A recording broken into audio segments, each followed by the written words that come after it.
Get knowledge FCC channel में स्वागत है मेरे प्यारे साथियों। आज हम कॉन्सेप्ट ऑफ कोण के बारे में यानी टेपर के बारे में पढ़ेंगे।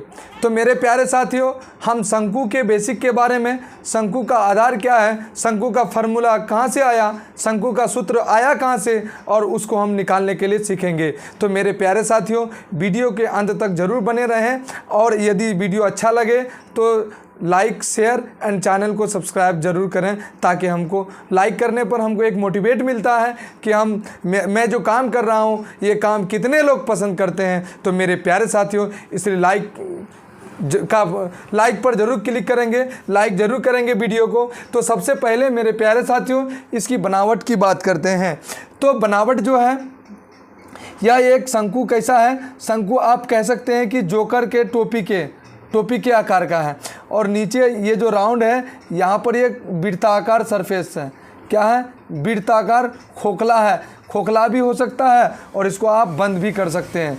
तो और यहाँ से लेकर यहाँ तक के ऊपरी सिरे से यहाँ तक कि इसको हम लोग ऐसे सूचित करते हैं, और इसको हम लोग हाइट कहते हैं। तो अब ये इसकी जो है ये तिर्यक ऊंचाई या तिरछी ऊंचाई भी कह सकते हैं। तो इसको तिरछी ऊंचाई को हम लोग सूचित एल से करते हैं, और ये यहाँ से केंद्र तक कहीं भी, केंद्र से लेकर ये वृत्त की कहीं भी परिधि तक मिलेगा, इसको हम लोग त्रिज्या यानी आर से सूचित करते हैं। यानी यह भी एक त्रिज्या हो जाएगा, और ये दोनों मिला करके इस वृत्त का व्यास हो गया। तो मेरे प्यारे साथियों, तो यहाँ एक वृत्ताकार है, अब ये क्या बन गया? त्रिभुज बन गया। तो त्रिभुज में कौन पद आया? एक आया एच, और एक आया आर, और एक आया एच, एक आया आर, और एक आया एल। तो कभी कभी आपको शंकु में एल भी ज्ञात करना होगा, कभी कभी आर भी ज्ञात करना होगा मैथ बनाने के क्रम में। इसलिए आप लोग एल कैसे ज्ञात करेंगे, और अगर एच व्हाट रहेगा तो कैसे ज्ञात करेंगे, आर व्हाट रहेगा तो कैसे ज्ञात करेंगे, और एल व्हाट रहेगा तो कैसे ज्ञात करेंगे। यानी त्रिज्या, ऊंचाई और तिर्यक ऊंचाई जब नहीं दिया रहे तो वैसे में हम लोग कैसे ज्ञात करेंगे। तो यहाँ एक त्रिभुज का निर्माण हुआ, आप लोग यहाँ पर देख सकते हैं। ये कौन सा त्रिभुज है? समकोण त्रिभुज है। तो जब ये समकोण त्रिभुज का 90 डिग्री के सामने क्या होता है? कर्ण। जब कर्ण का स्क्वायर करेंगे तो बाकी जो दो भुजा है, एक ये और एक ये, दोनों के वर्गों का योग होगा, तो हो जाएगा एच स्क्वायर प्लस का आर स्क्वायर। जब यहाँ से इससे हम लोग क्या करेंगे, जब स्क्वायर हटाएंगे तो इधर रूट चढ़ जाएगा, या बन जाएगा एच स्क्वायर प्लस का आर स्क्वायर का रूट अंडर। यानी एल बराबर हो गया R square plus H square, R square plus H square पर रूट अंडर, यानी H square plus R square पर रूट अंडर। अब यहीं पर देखिए, यहाँ पर हमको आर स्क्वायर निकालना है, तो आर स्क्वायर निकालना है तो एच स्क्वायर आएगा तो माइनस आ जाएगा, तो बन जाएगा एल स्क्वायर माइनस का एच स्क्वायर। जैसे ही हम लोग यहाँ पर क्या करेंगे, आर से स्क्वायर हटाएंगे तो L square minus H square पर रूट अंडर, ये रूट अंडर कर देंगे, आर स्क्वायर निकल जाएगा। यानी लंबा भुजा निकालेंगे तो दोनों भुजा के वर्गों का योग। तो हमने छोटा भुजा आर निकाले तो लंबा भुजा से माइनस जाएगा। अब ये छोटा भुजा एच निकालेंगे तो क्या करेंगे, लंबा भुजा एल है, एल से क्या करेंगे, एल से घटा देंगे किसको, आर को। तो ये मेरा क्या निकल जाएगा, एच निकल जाएगा। तो एक फार्मूला ये हुआ, और एक सूत्र आपका ये हुआ, और तीसरा सूत्र आपका ये हुआ। यानी हम मेरा एल कैसे ज्ञात कर सकते हैं, और आर कैसे ज्ञात कर सकते हैं, और एच कैसे ज्ञात कर सकते हैं, ये हमने जाना। तो मेरे प्यारे साथियों, अब आइए इसकी बनावट को मुकम्मल रूप से जानते हैं। यदि इस शंकु को, ये बनावट के बारे में जानना इसलिए ज़रूरी है क्योंकि जब हम CSA निकालेंगे, CSA का फार्मूला इसका होता है पाई आर एल। तो ये पाई आर एल कैसे आया, इसको मैं प्रूफ भी कर रहा हूँ, और ये उसका फार्मूला कैसे आया उस चीज़ पर बात करने के लिए इसके पूरे डिटेल को जानना ज़रूरी है, जो हम अभी बता रहे हैं। तो जैसे इसको बीच में कटिंग कर देंगे, तो कटिंग कर देंगे तो ये क्या हो जाएगा, इस तरह का खुल जाएगा। इसको खोल करके फैलाएंगे तो इस तरह का होगा, इस तरह का होगा।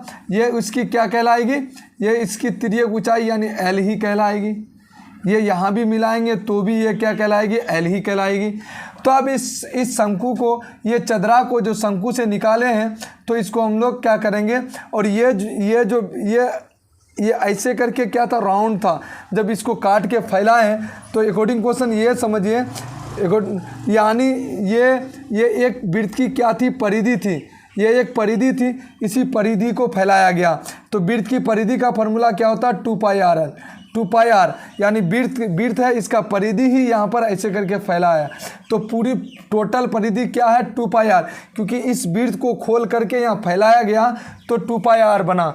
तो यानी वृत्त की परिधि क्या बना, 2πr। तो अब बात हम करते हैं, तो ये तिर्यक ऊंचाई है। इस क्या करेंगे, अब हम लोग शंकु का जो CSA पायरल प्रूफ करने के लिए इस चदरा जो निकला है, यही इसका क्या कहलाएगा, ये चदरा का अगर एरिया निकालेंगे तो यही इसका शंकु का क्या कहलाएगा, CSA कहलाएगा मेरे प्यारे साथियों। इसको हम लोग क्या करते हैं, इसको इससे हम लोग चार बराबर भागों में डिस्ट्रीब्यूट करते हैं। तो 4 बराबर भागों में जब डिस्ट्रीब्यूट कर दिए तो इसको अब एडजस्ट करते हैं। एक का चौड़ा वाला भाग ऊपर, एक का चौड़ा वाला भाग ऊपर और दूसरे का चौड़ा वाला भाग नीचे। ये कितना शंकु हुआ, दो भाग हुआ, एक एक दो, 1 नंबर 2 नंबर हो गया। तीसरे वाला 1 नंबर 2 नंबर और तीसरा वाला भाग है चौड़ा वाला भाग ऊपर और चौथा का चौड़ा वाला भाग नीचे। तो अब कुल मिला के इसको ध्यान से देखेंगे तो ये निर्माण एक चित्र बन रहा है, ये चित्र बन रहा है। तो ये आपका लग रहा है कि आयत बन रहा है, ठीक है। यानी ये किसका निर्माण किया, आयत का।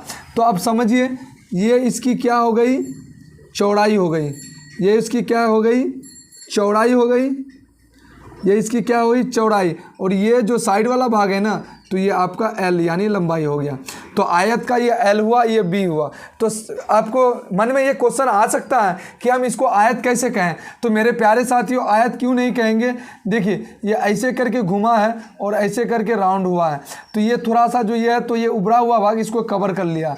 उभरा हुआ भाग जो ये इसका क्षेत्रफल को, एरिया जो इतना बच रहा है उसको कवर कर लेगा। तो मान लीजिए कि ये आयत बन गया।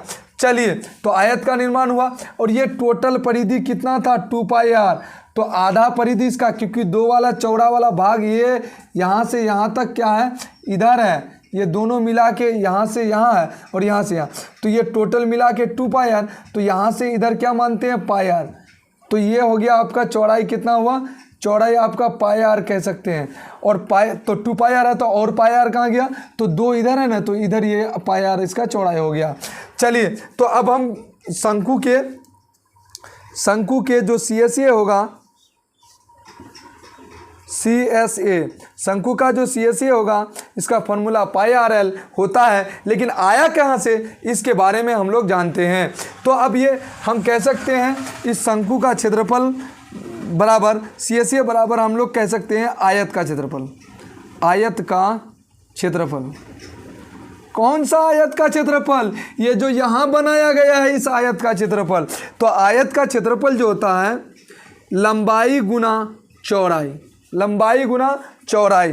तो लंबाई आपका L है, यहाँ पर L ही रहने देंगे, और चौड़ाई आपका क्या है, πr है, πr ही रहने देंगे।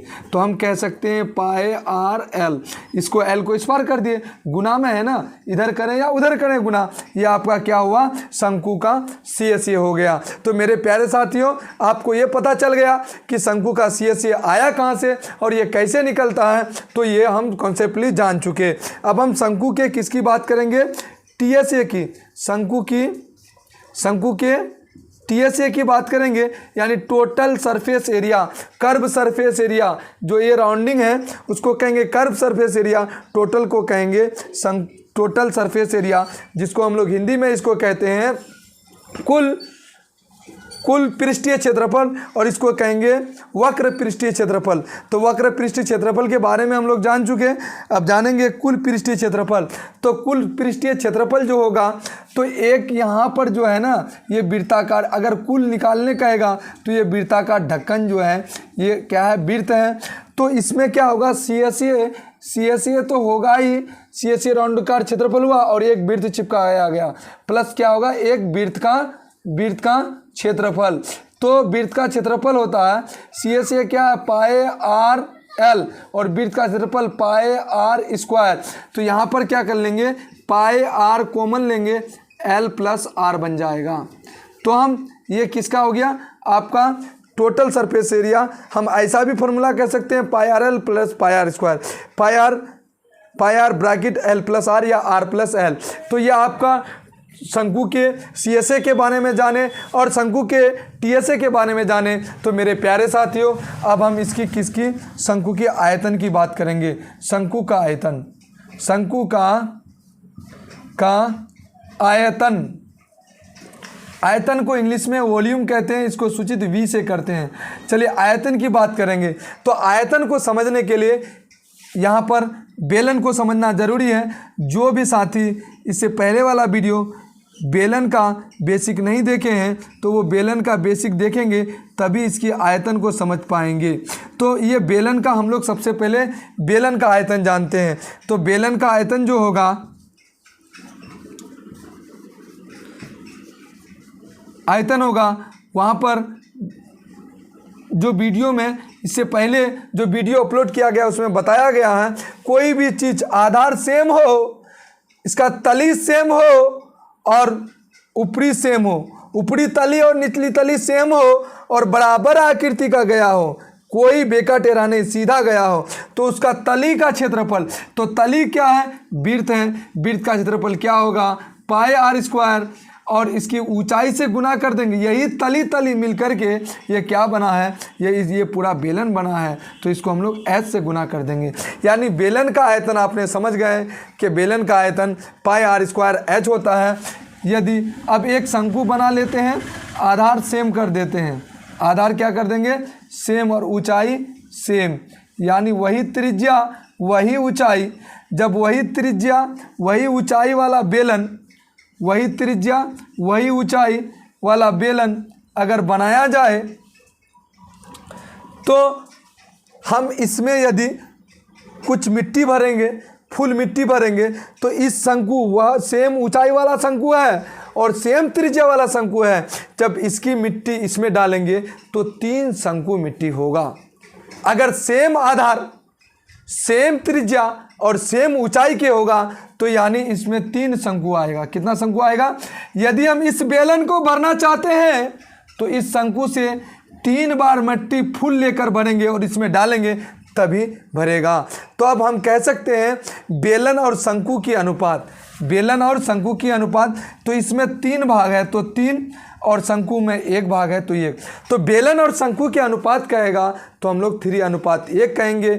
और कहेगा शंकु और बेलन के अनुपात, तो शंकु पहले का तो शंकु 1 भाग और बेलन 3 भाग, यानी 1:3। तो आपने जाना कि बेलन और शंकु के अनुपात 3:1 और शंकु और बेलन का अनुपात तो शंकु 1 भाग और बेलन 3 भाग। तो आप जान गए, यानी इसके आयतन को 3 से भाग देने पर शंकु का आयतन बन जाएगा। तो इसका आयतन है बेलन का आयतन पाई आर स्क्वायर H, इसको 3 से भाग देंगे मेरे प्यारे साथियों, ये आपका क्या, शंकु का आयतन बन जाएगा। इसी को फार्मूला में इस टाइप से लिख सकते हैं 1/3 पाई आर स्क्वायर H। तो मेरे प्यारे साथियों, आज हम लोग कॉन्सेप्टली जाने कि शंकु कैसे बना और शंकु का फार्मूला कैसे आया और कैसे इसको सिद्ध कर सकते हैं। तो मेरे प्यारे साथियों, यदि ये वीडियो अच्छा लगा हो तो वीडियो को लाइक ज़रूर करें, चैनल को सब्सक्राइब ज़रूर करें ताकि हमको मोटिवेट मिले, ताकि हम आगे बढ़ते रहें मेरे प्यारे साथियों। Thank you.